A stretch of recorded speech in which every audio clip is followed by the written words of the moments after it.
धुळे आणि शिंदखेडा तालुक्यातील शेतकऱ्यांसाठी महत्त्वाकांक्षी असलेला सुलेवाडे जामफळ उपसा सिंचन प्रकल्प हा पुन्हा एकदा चर्चेत आलेला आहे। तर प्रकल्पाचं काम सध्या 75 ते 80% पूर्ण झालंय। मात्र असं असलं तरीही सुद्धा मुख्य बांधकाम काळ्या माती अभावी अक्षरशः रखडलेलं आहे। प्रकल्पाअंतर्गत 924 टीएमसी पाणी साठवण्याचं नियोजन आहे। मात्र तरी सुद्धा धुळे आणि शिंदखेडा तालुक्यातील शेतकऱ्यांना याचा फायदा होणार आहे। प्रकल्पाच्या भिंतीतून पाणी झिरपू नये यासाठी लाखो टन काळ्या मातीची आवश्यकता तर आहेच, मात्र ही माती मिळेनाशी झालेली आहे। परिसरात आवश्यक प्रमाणात काळी माती उपलब्ध नाही आणि त्यामुळे हा प्रकल्पाचं काम काही प्रमाणात रखडलेलं आहे।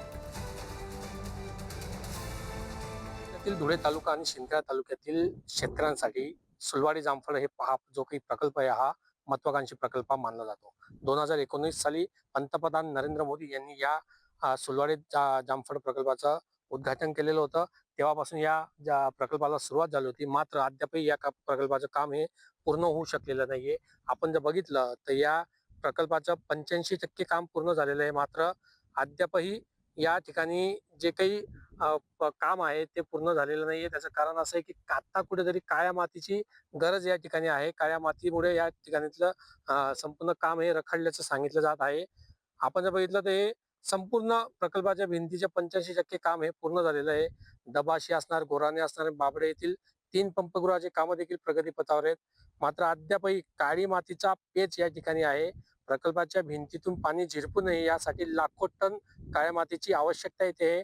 मात्र परिसरात काळी माती उपलब्ध नसल्याने ती दुरून आणावी लागणार आहे आणि त्यामुळेच प्रकल्पाच्या खर्चात मोठी वाढ होणार आहे आणि या वाढीव खर्चाला अद्यापही प्रशासकीय मंजुरी न मिळाल्याने 6 एप्रिल 2024 पासून मुख्य बांधकाम असल्याचं जे समजते ते बंद आहे आणि यामुळेच आता शेतकऱ्याचा प्रकल्प हा केव्हा सुरू होणार आहे।